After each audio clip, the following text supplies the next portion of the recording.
di Quran itu kan Allah menjelaskan karakter ya, bahkan pada setiap tahap pertumbuhan dan perkembangan manusia ya, tumbuh kembang. Jadi ada anak-anak, ada remaja, ada pemuda kan, bahkan ada yang sudah masuk levelnya di atas itu dalam konteks kekeluargaan. Itu pun dibagi lagi, ada suami, ada istri, ada ibu ya, ada ayah, ada kakek, ada nenek tuh. Bisa beda-beda cara interaksinya. Anak-anak itu menariknya di Quran itu diberikan beberapa tahapan pendidikan, tapi seluruhnya itu mengerucut pada arahan untuk masuk ke dunia mereka gitu. Ya, contoh kalau ke anak kecil itu masih tahap-tahap awal itu banyak panggilan sayang. Makanya di Quran ada kalimat bunaya gitu kan. Nah, itu kan panggilan sayang, tasghir untuk sayang, anakku sayang.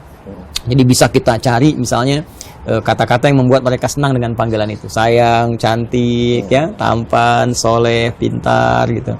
Terus kalau dia sudah mulai agak naik lagi ke level, saya sekarang kelas 5 SD atau 1 SMP, sayang kurangi, perintah naikkan. Nah, supaya nanti nggak larut dalam sifat manja. Nah, kemudian nanti kalau udah naik lagi ke 3 SMP, mau kelas 1 SMA, nah perintah kurangi, sayang kurangi, jadikan teman. Karena nalar mereka sudah berfungsi. Nah, jadi kalau tadi Raski tanya misalnya, ini anak-anak level mana nih?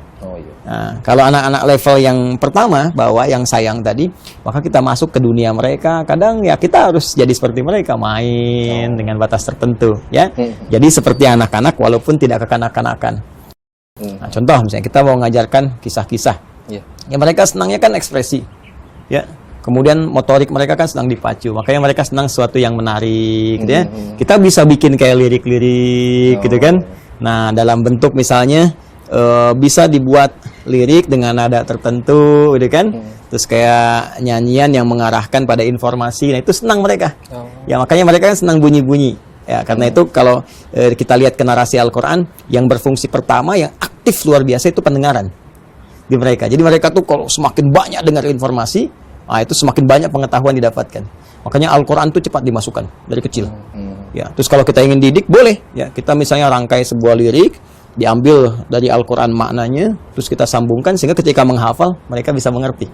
Ya, dulu ada nasyid tuh. Lirik-lirik kan sering banyak tuh ya. Ada untuk anak-anak kecil juga. As-Salbu Kahfi misalnya. Gimana ya? Saya pernah dengar tuh waktu saya kecil itu. Gitu. Tercatat sudah dalam sejarah 7 pemuda yang beriman melarikan diri ke dalam gua demi menyelamatkan iman. Wah, itu kalau anak-anak dikasih lirik itu, ya, terus dia nyanyikan misalnya, ya, tanpa harus ada instrumen-instrumen lain, itu aja sampaikan, ekspresikan gitu ya. Jadi begitu mereka menyebutkan itu hafal tuh.